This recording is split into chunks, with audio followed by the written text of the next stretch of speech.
നേരത്തെ American president Donald ട്രംപിനൊപ്പം white ഹൌസിൽ ഭക്ഷണം കഴിക്കാൻ ഒരു അവസരം കിട്ടിയതിൽ അസീം മുനീർ, പാകിസ്ഥാന്റെ കരസേനാ മേധാവിയായിട്ടുള്ള അല്ലെങ്കിൽ മുഴുവൻ സംയുക്ത സൈനിക മേധാവിയായിട്ടുള്ള അസീം മുനീർ വളരെയധികം സന്തോഷിച്ചു. പക്ഷെ അതിന് ട്രംപ് ഒരു പ്രത്യുപകാരം ചോദിച്ചിട്ടുണ്ട്. അതായത് പാകിസ്ഥാൻ സൈനിക മേധാവി മുനീർ അടുത്തിടെ വൈറ്റ് ഹൌസിൽ ഡൊണാൾഡ് ട്രംപിനൊപ്പം ഉച്ചഭക്ഷണം കഴിക്കാൻ ആവേശഭരിതനായിരുന്നു. എന്നാൽ ഇപ്പോൾ ട്രംപ് ആ ഉച്ചഭക്ഷണത്തിന് ഒരു വിലയിട്ടിട്ടുണ്ട്, കനത്ത വില ആവശ്യപ്പെട്ടിട്ടുണ്ട്. പുതുതായി രൂപീകരിച്ച ഗാസ സമാധാന ബോർഡിൽ ചേരാൻ പാകിസ്ഥാൻ പ്രധാനമന്ത്രി ഷെഹ്ബാസ് ഷെരീഫിനെ ട്രംപ് ഔദ്യോഗികമായി ക്ഷണിച്ചു.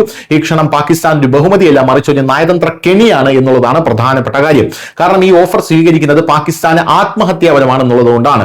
ട്രംപിന്റെ 20 പോയിന്റ് സമാധാന പദ്ധതി എന്താണ് എന്ന് ആദ്യം അറിയണം. അതായത് ഗാസയ്ക്കായി ഡൊണാൾഡ് ട്രംപ് 20 സമാധാന പദ്ധതി കൊണ്ടുവന്നിട്ടുണ്ട്. അതിന്റെ രണ്ടാം ഘട്ടം ഗാസ എക്സിക്യൂട്ടീവ് ബോർഡ് രൂപീകരിക്കുക എന്നുള്ളതാണ്. യുദ്ധാനന്തരം ഗാസയിലെ ഭരണവും സുരക്ഷയും നിലനിർത്തുക എന്നതായിരിക്കും ഈ ബോർഡിന്റെ പ്രധാന ദൗത്യം. ട്രംപിന്റെ തന്ത്രം വ്യക്തമാണ്. ഗാസയിലെ തെരുവുകളിൽ അമേരിക്കൻ സൈനികർ ഹമാസിനെതിരെ പോരാടുന്നത് അദ്ദേഹം ആഗ്രഹിക്കുന്നില്ല. അതിനാൽ സമാധാനം സ്ഥാപിക്കുന്നതിന്റെ പേരിൽ മുസ്ലിം രാജ്യങ്ങളുടെ സൈന്യത്തെ ഗാസയിലേക്ക് അയക്കാമെന്ന് അദ്ദേഹം ആഗ്രഹിക്കുന്നു.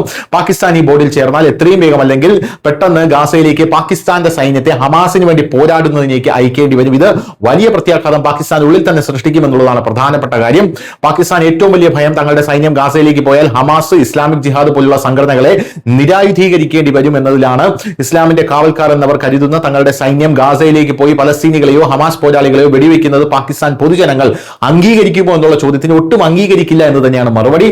ഈ സാഹചര്യം പാകിസ്ഥാനിൽ തന്നെ ആഭ്യന്തര യുദ്ധത്തിന് സമാനമായിട്ടുള്ള ഒരു സാഹചര്യം ഉണ്ടാക്കിയേക്കാം. പാകിസ്ഥാനിൽ ഇസ്രായേൽ വിരുദ്ധ വികാരം അതിന്റെ ഉച്ചസ്ഥായിലാണെന്നുള്ളതാണ് മറ്റൊരു പ്രധാനപ്പെട്ട കാര്യം. News desk Malayalam.